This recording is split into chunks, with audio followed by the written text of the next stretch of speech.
Good evening, everyone. I'm so excited to introduce you guys to Mark Stross. He's a good friend of mine, and he's a huge supporter of Veterans for Child Rescue and our mission. He's helping us from behind the scenes with his amazing knowledge and discipline of technology.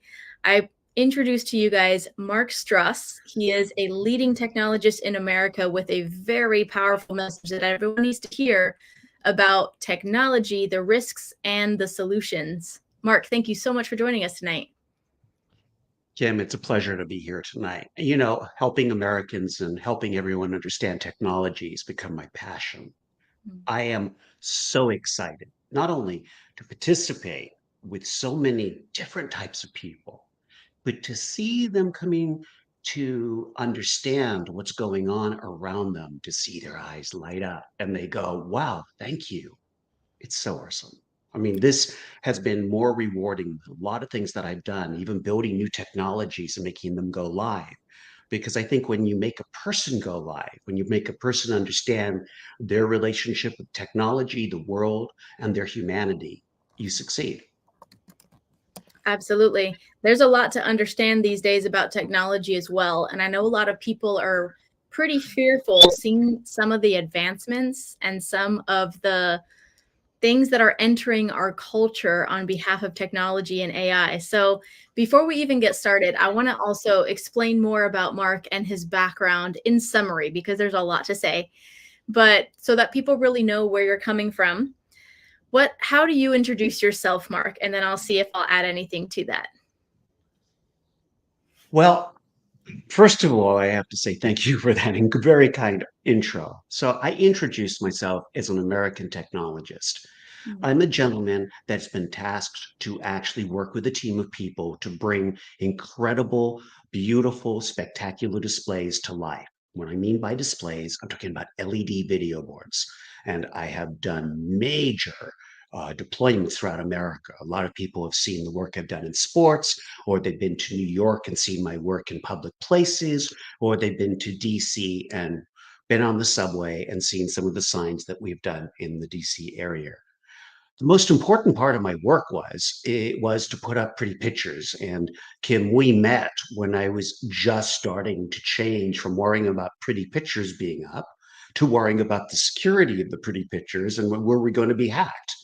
And obviously, the day job working for ANC changed from putting up pretty pictures to protecting the pictures. And then something amazing occurred, which was I started to realize the amount of man hours, the amount of discussions, the amount of time that I was putting into securing these locations, and realized if it was hard for me, it must be hard for all of you guys.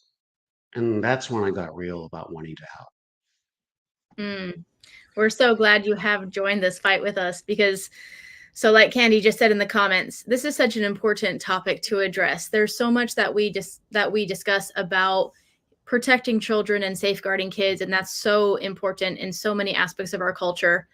But the topic of internet safety, it's so massive because of the pervasiveness not only of technology but the amount of devices that kids have access to, the amount of entertainment and information that they consume. And to be fair, there's a lot of positives about technology. And as a technologist, you absolutely know that. So I think what's most interesting about your message and your presentation, you're not coming from a one-sided perspective of saying all technology is bad, keep kids away from technology. And you're also not saying let them have free open access because you know too much, right? So I want to discuss some really practical. Absolutely. In fact, it's rather ironic because I did my 171st show today of my radio show, and I actually decided to pick on positive aspects of technology and the deployment of those technologies into our daily life. So I love technology. I mean, I'm a consumer of technology. Everything in my office is about technology. I mean, I am as obsessed about technology as other people are about going hunting, playing sports, etc. So a lot of people have come at me saying, are you against technology with the movement and with the discussions I'm having? And I kind of laugh at them and go, no, I'm not. I actually love this stuff. The thing is I want us to be able to have a relationship with it that's healthy. And more importantly, and Kim knows this because Kim and I have talked about this many, many times, is that not only do you want to have a healthy relationship with technology, but you want to have a healthy relationship with your whole family, with your community, with everyone around you. And the problem with the current era we're in is that we've become haters. We hate on each other. And unfortunately, the very technology that I love so much seems to be a little bit of the instigator, has actually become the source of that agitation in our society. And Mark has decided, maybe it's time we all have a discussion about this, all of us. So Yeah. that's how I got into this. And for you and I, how we're going to fix it? Us having a discussion about it. That is so true. It's so important for parents to hear this, specifically parents, but everybody. Specifically, if you have children or if you're a caretaker of children, it's so important to hear not only a balanced approach, because we're not here for fear mongering and we're not here to be unrealistic about what it takes to be a parent, but we are here to give practical, applicable tips and information. So, first, let's paint the picture. A lot of people are aware that there's a lot of things on the internet that may not be safe for children. If people have been following us a lot, they know that there's actually a lot of very predatory information out there for children. So, I can speak from my perspective, having been a junior decoy in these counter trafficking operations we do with local law enforcement, where I see what predators are telling kids on the internet, and it's horrendous, and children can't unsee that, and that's a whole other passion point I just need people to know about. But from your perspective, Mark, doing what you do in the realm of technology, what do you think the main risks are to children when it comes to technology? When a child uses any form of smart technology, they're at risk of some form of indoctrination. It could be extremely light, the indoctrination of TikTok, that does create addictions, but Cole, let's put that in the category of cigarettes. Okay, an addiction, but you can get over it, and it can be harmful, but it's not always harmful. And then we go all the way from our cigarettes all the way to morphine and the bad stuff. And when we get into the bad stuff, it is when the actual technology is used for little ones to be solicited by elders. That should not be happening. The concept of solicitation has become so easy, and the idea of a DM, how many times have you heard, I'm going to DM someone? Well, DM means direct access, not just direct message, but direct access into people's brains of any information you want to inject. And to see predators use the turmoil that's in every youngster, the wanting to please, the wanting out of their self-esteem to be liked, and then using that against them to get incredibly nasty outcomes, for me is disgusting. But what's more important is we can actually do something about it. 100%. That's what we're here for. So let's unpack that a little bit more because, okay, we know that these platforms, like you mentioned, TikTok and some of these others, we know that by design, they are designed to be addictive. Now, you're saying that that in and of itself can be harmful for developing minds. But let's talk Absolutely. about to unpack the indoctrination further. And by the way, you guys, if y'all don't know, Mark Stross just wrote a book that's being published in January. It's called Killer Tech and the Drive to Save Humanity. I was excited to get a early copy, pre-release version of that book. So I've read it and I'm of course a huge fan. But in the book, Mark, you talk about the difference between the TikTok that we have here in the United States versus the TikTok version in China. And I think that's an interesting parallel as to not only how addictive the platform is by design, but the difference in what the indoctrination entails. Do you want to tell us? Right. You're talking about the patriotic algorithm versus the algorithm designed to basically rot out a society or deplatform our whole country. Um, and people might think, Mark, that's a little radical. No, it isn't. So let's get into it. In China, the same app, TikTok, it has a different name, but I just want you to think of TikTok China. Let's keep it simple. The same app, The same technology is used only to promote positive outcomes of Chinese culture. And then the American counterpart is designed to titillate and to only show the most titillating, the most view provoking activities possible. So that is sensationalism. It is designed to actually really go after the base of our society, the things that all of us are titillated by. So this Chinese app is designed to basically ferret out the very best instincts of a society, as the American counterpart does exactly the opposite. Now, I'm angry about that, and I don't think that's cool. I would be amazed, and I wonder if people would love this social experiment. Wouldn't it be cool if TikTok would run a TikTok 2, one that is the present version, and then let's get the Chinese version into America and allow people who are running TikTok to use both? Now, I wonder if on the TikTok that is actually patriotic, if it wouldn't draw the country closer together, because what people would be looking at TikTok would be closer aligned to patriotism, as opposed to the American version, which is aligned to basically seduce, so that way you stay on the platform as long as possible. That would be an awesome experiment. But I also think it explains what I'm seeing is a complete difference in the philosophy behind the app. So that means the programming creates and represents a philosophy. So that's why big tech is implicated in this idea of moral decay, the decay of our society, because big tech has made those decisions. And those decisions are the way are you programming the app? How does the app look at people's information? And how does that information get manipulated to keep those people on the platform by titillating them, by making them want to stay on the platform? That is not only scary, but that is why when people say, why is TikTok evil? It's not evil. It is the programming has been designed to make you stay. And as you stay, you promote a philosophy. Mm. And the Chinese know that, and they have mastered that. And unfortunately, we are relying on the same technologies to kind of divide us. Mm. That's so true. There's a lot there, like you said. There's the every platform wants to keep you there, so that's nothing new. But there's the influence of what that content is by design showing people.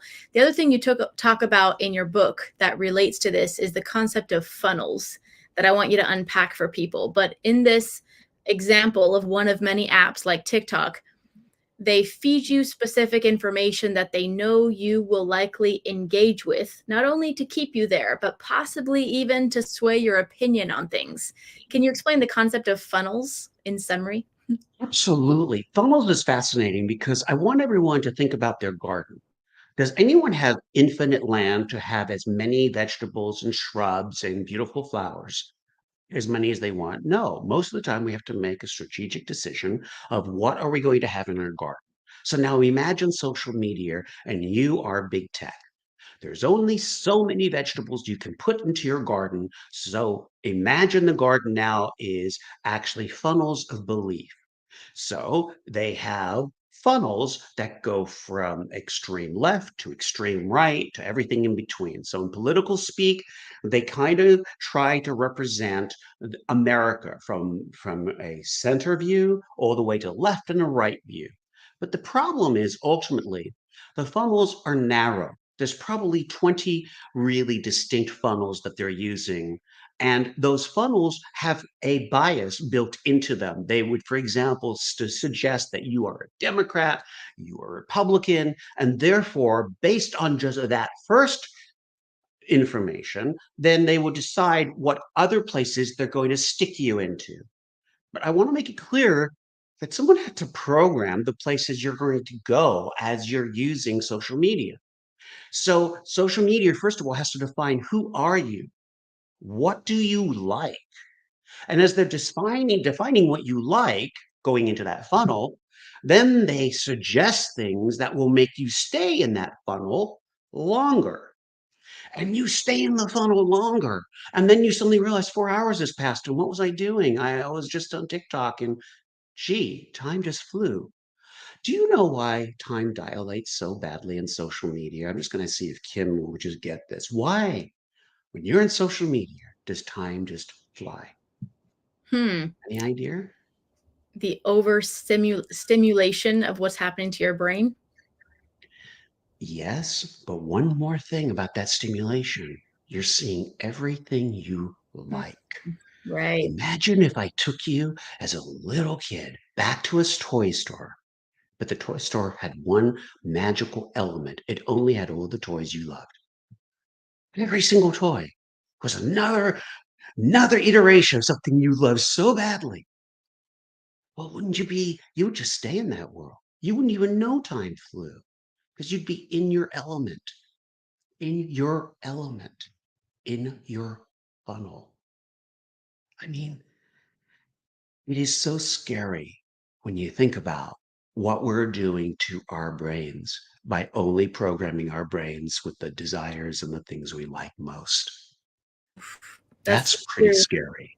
Yeah, that's so true. It also goes further into opinions when we're only consuming like-minded opinions, and or we think, so for example, people will make statements like, "Oh yeah, everybody knows about child trafficking," or whatever the topic is. "Oh, everyone's talking about that. Everyone's aware." Okay, well, in your funnel, in your view of the world, in the information that is being fed to you, in your world, this bubble may be aware of said topic. But outside your funnel, people may be completely unaware. People may have completely different opinions.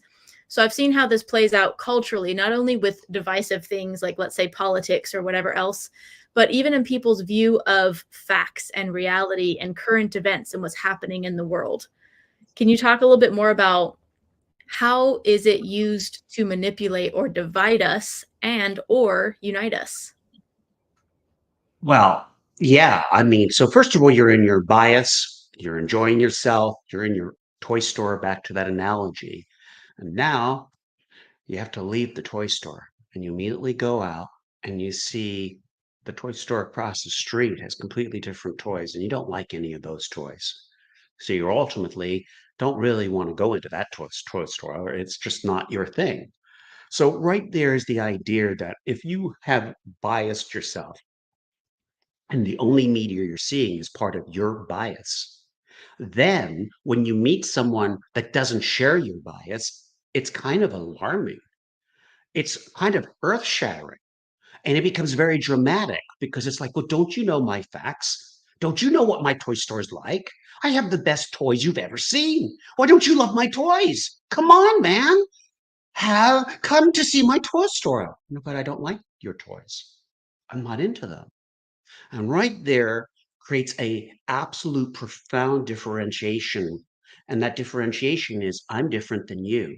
But the truth is, what we have stopped doing that we used to do, and we used to do this, and people didn't realize this. When we had landlines, no smartphones, or when we only had letters, we either would have to really think about what we were going to say to each other, and we were always mindful if you were writing a letter or on a landline and you couldn't visually see people, etc., to try to make sure you didn't anger the person because you didn't know when you were going to next communicate with them, let alone you wanted to make sure that and since you didn't know the passage of time, what they were seeing, you didn't know what media they were being exposed to, you were actually respectful of the fact that there could be a dilation of information. There could be differences between what they know and you know. So you treated them differently.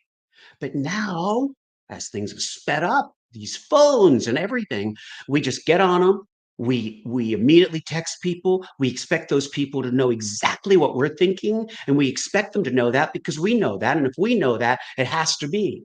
This is the really weird and unbelievable fact that most people don't want to understand because if they understand it, then they might have to stop being in their little bubble, is that their facts are their facts because they like those facts, but they're not really facts. They're actually biases that they have compounded by teaching an algorithm how to only give them what they want to see. So in fact, their funnel is not news. Their funnel is their personal biases. Wow. Yeah, you nailed it. That explains so much. Ross Graves in the comments says, explains the great divide in our nation. People stay in their vacuum. Exactly. It explains so much about how people see reality, not subjectively different, but they believe what they know is true, and someone else's truth is completely different, and people just don't see middle ground sometimes. And I believe that this type of funneled information has a lot to do with it. But there's also a lot to be said for the information that's made to look factual, which is intended to change people's opinion or mislead people, maybe intentionally, maybe nefariously sometimes. But there's a lot of strategy behind that, correct?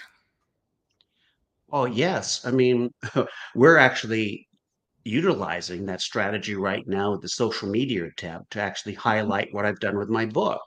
We're using text. We're using the ability to see me speak visually, that we pump up words. We get into your face with ideas that we're promoting. And it's all a form of mental indoctrination to make you look at our video, differentiate our video from someone else, but equally making sure we get your attention. So, of course, it's extremely manipulative. And thousands of programmers have been employed to come up with manipulative ways to keep your eyeballs planted on whatever they want you to be looking at. And by the way, if anyone today feels a little overwhelmed and says, I'm addicted, and you know what, I really don't know how to get out of this, you're not alone.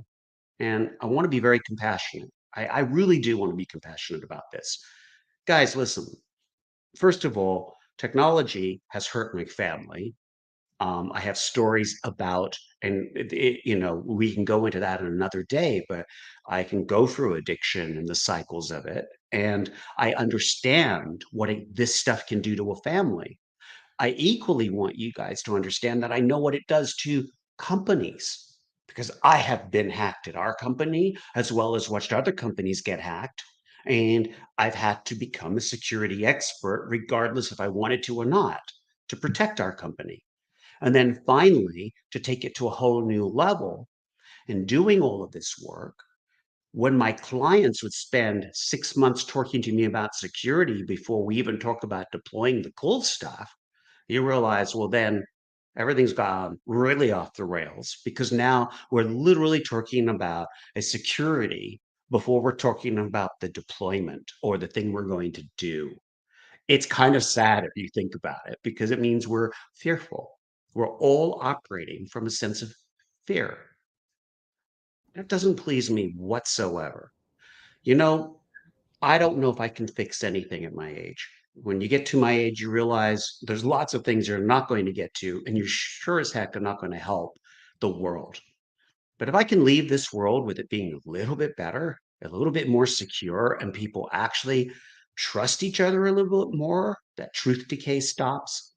And for anyone who does not know what truth decay is, the Rand Corporation in the 80s coined this phrase, and it's the idea when a society stops trusting each other, and then information is actually no longer believed, and media is not believed. You have something called truth decay, and they measure truth decay, and we came out of it after the Reagan era. Well, Jimmy Carter era, we were going right into a very bad patch, and then we came out of it in the Reagan era, and now we're back into it in a very, very dramatic way. And it's not just statistics. I'm talking what's dramatic is that the more truth decay that occurs in a society, it ramps up. It's kind of an exponential ramp. And so for me, what's sad is the more truth decay there is in a society, the more division there is, and the more truth decay is really it's not just an idea of an intellectual pastime. It's actually it's actually it's it's not yeah. Truth decay occurs in a society. And the problem with it is that it's very, very hard to undo the root causes of truth decay Because when people don't trust each other, where do you begin? And so today, one of the things I did, and to show you that I'm very serious, is I went on the air with a radio show, and then I realized, wow, Democrats and Republicans were always kind of using that to basically create a stance against the information I was giving them. So I said, okay, well, I'm going to give up my party allegiances, and I'm no longer I'm not going to have any allegiance to any party. In fact, what I'm going to do instead is I'm going to start talking to every American as a patriot. And if patriotism is considered traditional, then call me a traditionalist. Because what I'd like to try to do is to make us all start speaking. I don't believe a Democrat is any lesser of a human being than a Republican. I believe that if you take both strategies and both ideas, and they all do have ideas, and you bring them together, and we actually learn how to compromise again, we would actually build from the truth decay to actually belief. And if you got to back to belief, we might actually believe in our country. And that's actually the other part of what I'm trying to do is bring back patriotism without political allegiance. I have no idea where politics and patriotism got combined. Can't you just love the country that you live in and want everyone in that country to be happy? For real. And I think that has been eroded because everyone's in their funnels. And because they're in their funnels, a lot of people see America as very, very bad, and other people see America as very, very good. But are they speaking to each other? Are they sharing the two stories? Because America is not a perfect country. So it's not very, very, very good, but it's also not very, very, very bad. It's a country, it's complicated, and it requires a dialogue between both sides. But again, if everyone's in their funnels going down their bias chutes, they're never going to see eye to eye. And that's where I come in. That's where you come in, Kim. We got to get people thinking again, talking, Yeah, actually absolutely. hugging each other, especially since it's the season to do so. And I mean that. And I hope I wasn't too intense with that message because it's really, this message is not politics, guys. This message is actually after a lifetime of working in technology, being fear facing. And I think Kim would agree with that. Absolutely fear facing. But I say this to you all. This is probably the scariest thing I've ever done. I'm going to face my opponents. I'm going to face people that are going to fundamentally disagree with me, even trying to message patriotism. And I'm going to still come at them and say, you have every right to disagree with me, but may we have this dialogue. Please do not cut the dialogue just because you disagree with me. Let us have this discussion because I equally want to meet you somewhere on your journey. I want a meeting of everyone's minds. I don't think that's unfair. And I actually think that's how we fix the country. Mm, completely agreed. I think this is one of those conversations as well with technology. It's not a black and white. It's not a yes or no solution. It's a dialogue. It's a discussion about how can we improve, how can we protect children while still making innovations and advancements in technology. So, what are some of your main cautionary tips or practical tips for parents to keep their kids safe on the internet? Well, first of all, as you probably noticed tonight, I don't give you the usual advice because we all know the usual advice. Take the devices away at nighttime. Um, you know, give them rules, give kids rules on how much screen time they can have, be mindful of the apps they have on their devices, and monitor them. Now, the truth is, I have lots of parents, and I have parents all the way on the spectrum of being hyper vigilant to other parents that are laissez-faire. They would let the kids just do whatever the kids want to do. They trust their children. Now, after seeing the predatory stuff that I've seen at Veterans for Child Rescue, the advice I'm going to give everyone is completely heartfelt. I honestly hope that you will take this advice. And if you don't like it, and if it offends you in any way, I want to be very clear on this. I don't Mind if it offends you, because perhaps it's going after your own addiction. So I'm calling everyone to actually be a little bit more honest about what they want. And then we would have a more honest discussion on how to save our children.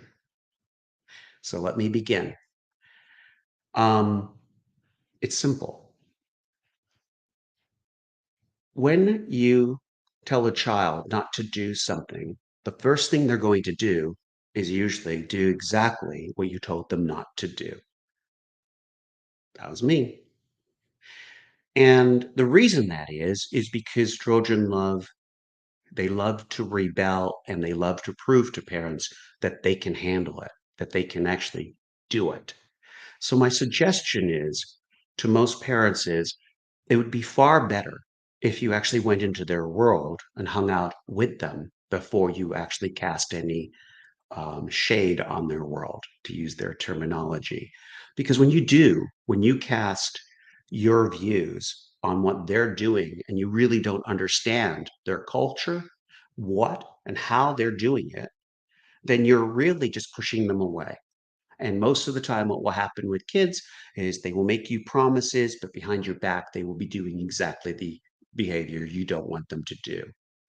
So, since this is so dire, since the idea of predators and the idea of how dangerous it is out there is real, and Kim, I'm sure, has told you some of her stories, and I have participated from the periphery on what she's doing for about a year and a half now. I am blown away. I mean, it is real, these predators. It is real that the smartphones and the stuff going on is happening. And it happens super fast, guys. It happens with one direct message to the wrong individual, to your kids. And the conversation started. Innocence is gone.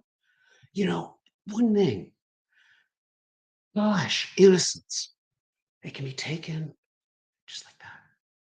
Just be taken. So please, I beg you all, first step, don't grab your children's device and say bad, bad, bad. Grab the device, look at the apps on there, install the same apps on your phone, and tell your children you want to join in, you want to learn what they're doing, you want to participate with them. Have a few chuckles at their jokes, get into their feeds, see what they're doing, because then you can effectively counsel them. But don't just say it's wrong, because later, when you're not around, they're at college, they actually are going to go and use all those systems. And the best and most informed kids that had parents loving on them and teaching them how to negotiate these worlds, I believe, will be the very best not to have predators come knocking at their door, and will have the tool sets to actually fight, because they will know they're loved by their parents. They will know that everything they're doing is not behind their parents' back, but has actually now become part of the community, and it will be healthier. So that's my first set of advice. Was I clear enough, Kim, on that? I mean, what I'm saying, learn what they're doing. Yeah, I love that advice. It's very, not a lot of people say it like that. It's very practical. Second thing you do is, if you do not have a VPN running all the time in your household, making sure that websites that you don't like are are being firewalled, in other words, are being kept out of your house, then you should use one. And today, most modern day routers are what you connect the internet to your home and usually creates Wi-Fi or whatever, allow you to set up a VPNs directly in the router. That means everything coming into your home is protected. And I've used a whole bunch of different ones over time, but there are some that, if you are a Christian, that are Christian based, that make sure that everything is filtered for a Christian perspective. There are others that are more worried about pornography. There are others that are more worried about kids, and I do not want to be selling any particular brand, but there's about 150 of them. And I recommend VPNs not on the individual device. Let me make that clear. I prefer VPN on the router so that everything's filtered coming into your house. It is a better way to do it. For example, if you bought an Asus router, for example, one brand, you can buy a VPN package right within the router. That's the way to go. And then you protect your whole house because nothing can come into your house. Um, but it doesn't stop that teenager from looking at porn or whatever they want to do because they can use a VPN to bounce out of your VPN. That happened in my own household. So, what I want to make it very clear is that's where you, as the parent, getting on their devices, being involved, um, taking advice, the first advice becomes very handy because that's when you build the relationship. And my son had no idea um, when he did that that he was also going to he was allowing all the bad guys right through my firewall by doing so. So he was allowing all the bad guys into my house. So we had to have a discussion about that. So in that discussion, when he realized what had happened, he modified his behavior, and then we saw eye to eye. And then, of course, I was more vigilant about him ever doing that kind of attack again on my security. But I'm not trying to be technical here. I'm trying to explain to you that dealing with teenagers is tricky. So the first thing you have to do is make sure they don't completely rebel against you and then actively work against everything you're trying to do to protect them. And to me, that's why you need, again, the first piece of advice. You have to have credibility. You have to be in their environment. You have to be with them, and you have to tell them when they've exceeded, when they've gone into unsafe territory, but teach them why. Don't just yell at them. Don't be there with them. And by the way, if you get titillated yourself when you're looking at their stuff, be honest, parents and moms, if something really disgusts you when you're looking at it, well, then you also realize what the problem is. And that allows you to start to think of ways of explaining to the kids, this stuff gets to me too. It either makes me angry or whatever. But let's be honest. And by the way, if you don't admit to your kids that you're addicted also, because you think that's going to take away your control as a parent, well, unfortunately, in my humble opinion, I believe that is the wrong path to take.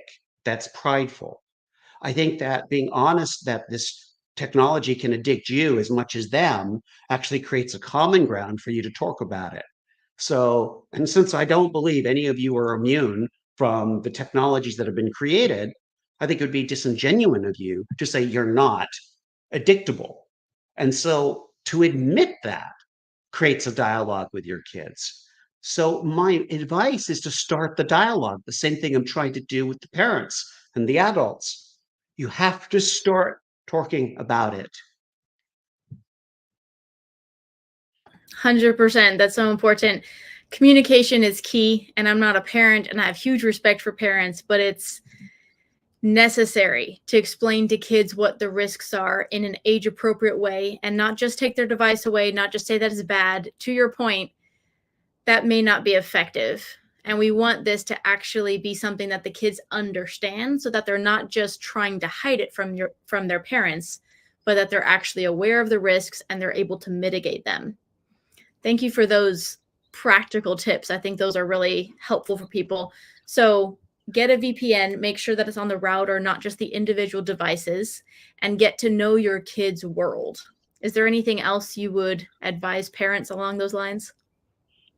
Well, I actually, and in the book, I mean, there's tons of advice to give, but they're more isolated and they're more to do with every individual parent has different issues and different reasons why I would have a different plan for different parents. But I'll say this, you must know what's on your children's devices. And there's plenty of apps that will lock the device down so the child cannot add extra apps onto their device. Also, Apple has a lockdown function and accessibility that allows you to put so many apps on the device and lock it behind your own password so the child can only use the apps that you've allowed them to use. When you first give a child a smartphone and send them to their first days in school, and you're so happy because you feel there's security now, the child can get a hold of you if anything happens, and you feel really good as a parent. Well, unfortunately, too many too many times the parent with the enthusiasm giving the first phone doesn't lock the phone down. And that's when the child loses their innocence almost instantly. I know that the child at school will probably lose their innocence from someone else's phone. I get that. But does it have to be the phone you give them that allows their innocence to be stolen? And I would say if more parents did that, then eventually there wouldn't be any phones for the kids to lose their innocence from because we've all done our job. And I don't, and again, I do not want to be misconstrued here. I'm not talking to the sexuality of the children or getting into any of these fancy new disputes over rights. That's in your sexual rights and your sexual functions. I'm now talking basic stuff. We don't want our kids to have predators come after them. And that happens at an extremely early age. And it usually happens on the first headsets that the kids are given. So, first thing you want to make sure is you've locked the device down and you've made it as safe as possible.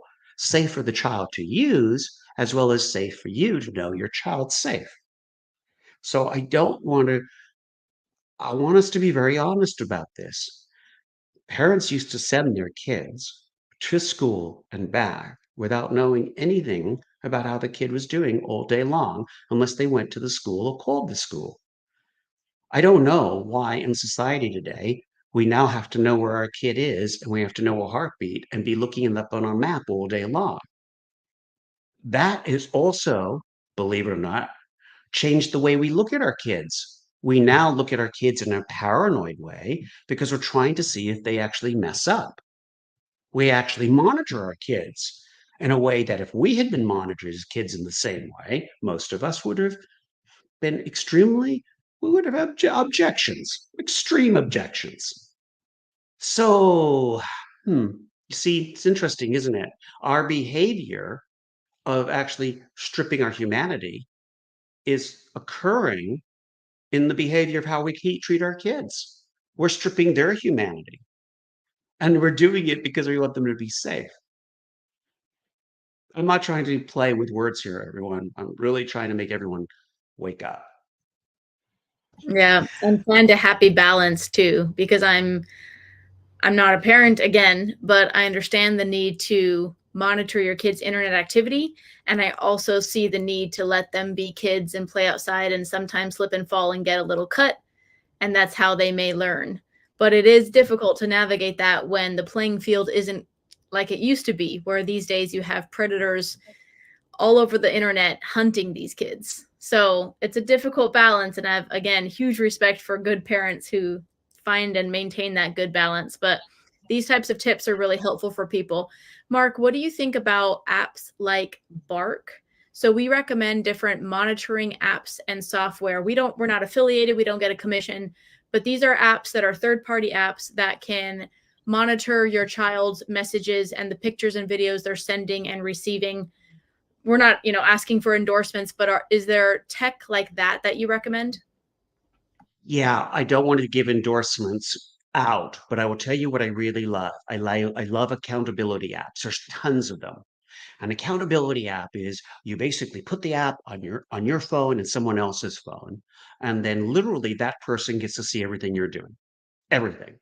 Now, at first it might be a little creepy, but this is what's so cool. If you do it with your kids, you're going to be blown away because your kids will suddenly have a discussion and say, "Why were you looking at that?" And now you're going to have a really helpful set of discussions.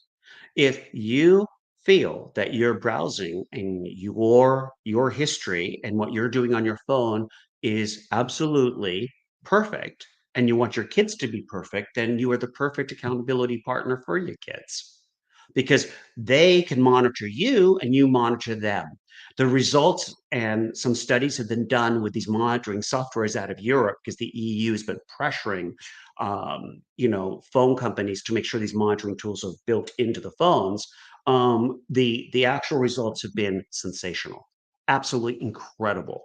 Uh, in Sweden, it was really interesting. There was a story, and it didn't come actually from news feeds. This came directly from a friend of mine. And in the school that his kids are in Sweden, they made all the parents be accountable to the kids. And it was amazing after 1 year. that the school actually had all the parents go on stage, and most of the stories were how eventually the kids were helping the parents reduce their addiction on the smart devices. So, guys, what I'm really telling you is I love this technology. We have to have a different relationship with it.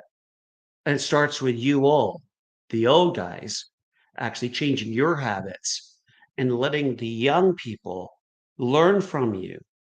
And I think accountability is where it starts. And again, if you feel in any way that your funnels are pretty extreme because you've just gone down the happy little funnel, then would you be willing to let your daughter or son see your funnel? Would you be able to explain what you're looking at? Ooh, These are the discussions that will help us. These are the discussions that will prevent our kids dropping into an abyss. This is the type of technology which is actually discussion. And if you really want to know the key to my super skills, consider it discussion. And that's how we're going to change this technology problem. All the other issues all have to come down with our choices we make. So ultimately, we got to get real.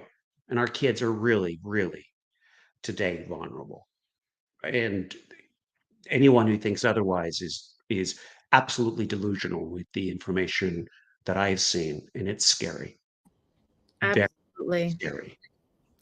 Do you get, just out of curiosity, do you get a lot of people who think you're overreacting or just don't get it and don't understand the need for this message? Oh yeah. Kim, as you remember, this is I mean, and I'm still actually figuring this out. I've been on a voyage, everyone, to get this book done.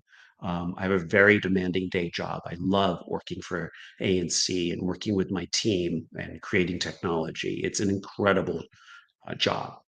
But there were quite a few folks that really didn't believe in what I've been trying to do, and um, they would always figure out ways to undermine me. And it's the idea that what you're doing is not really that important. Why are you bothering? Why would you work so hard at this?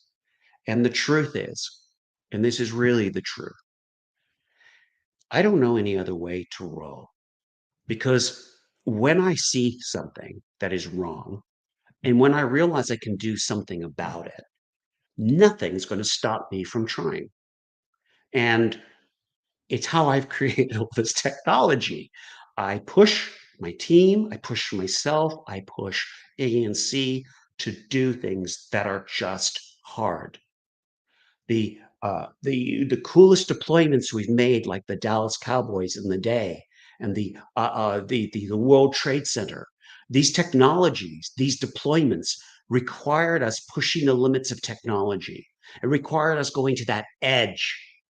And so for me, what I want to do with America today is to bring us back from the edge, be fair facing, and make sure that everyone in this country has an opportunity to have a relationship with the technology that A, enhances their life, and B, this is important, they can help the next generation cope better. We should be able to absorb AI into our lexicon and have it be the most beneficial transaction that's ever occurred. But today we're so filled with skepticism, hate, fear, that these technologies are not even being discussed in the appropriate way to create the new laws, to create the new vital and more very important infrastructure, containment, morality and debates, societal debates. We haven't even begun, guys. What happens when 40%, 50% of jobs are eliminated in the next 30 years? How are we going to cope if we can't cope with the first generation of smartphones and the damage they've done to our society? If we can't overcome this, AI is just going to roll right over us. But like with everything, I have good news. The more I talk about this, the more people that get exposed to Kim, myself, and this movement, the more people change, and the more we actually create an army of people that will educate. And I want an army of educated users that bring humanity, compassion, and ethics back to technology. And that's when we're thoughtful. We have dialogue. That's my secret weapon, dialogue. I love that. And that's so important. There's so many other topics we could talk about. And I want to encourage people to order or pre-order Mark's book. So Mark, you can tell us where people can find you and follow you and order your book soon. Is that right? markstross.com? Yes. In fact, we did a pre-launch. We realized that we had some issues that we had to overcome because we actually had a whole bunch of people read it. And we are going to be relaunching very shortly with the launch. And I would recommend that people check me out on markstross.com. That is our website. And on that website, there was going to be more and more helpful tools to help people understand the relationship with technology. And then you can find me at Twitter at Mark Stross. You can find me on Instagram, and I will be there. But the website will be the place that we're actually going to be adding tons of support, especially after the book comes out. And I should be on doing many different speeches at different venues. And of course, we have the weekly radio show, the Rude Awakening show at 98.1 Ocean City, Maryland. And I do that Wednesday at 9 a.m. Eastern every Wednesday. And the Tech Bite show has been a lot of fun. I mean, that's the show that actually created the impetus about getting all the research for the books. I want everyone to know I never, ever thought I'd write a book. Kim knows I didn't know I was going to be writing a book. I mean, this was not, no, I am not writing the book to make money. That was not it. The book came out of doing the radio show, and the radio show scared the crap out of me. It's that simple. Therefore, I had to write the book because I felt if I'm scared, I don't even know what to say for the rest of them. And now, before I go on the show, the joke at the radio station is, "How's Mark going to scare the crap out of us today?" So I figured I better come up with some tools to unscare you all. And if I'm going to do this very honest show, then what about teaching people how we're going to survive? And that's why I wrote the book. I love it. And you guys, Mark is helping us a lot at Veterans for Child Rescue from behind the scenes with his knowledge of technology and data and security and how to protect it. So again, I can't emphasize this enough because there's so many more questions I could ask Mark for the sake of educating people about how to keep themselves protected, but also, and most importantly in this conversation, how to protect kids.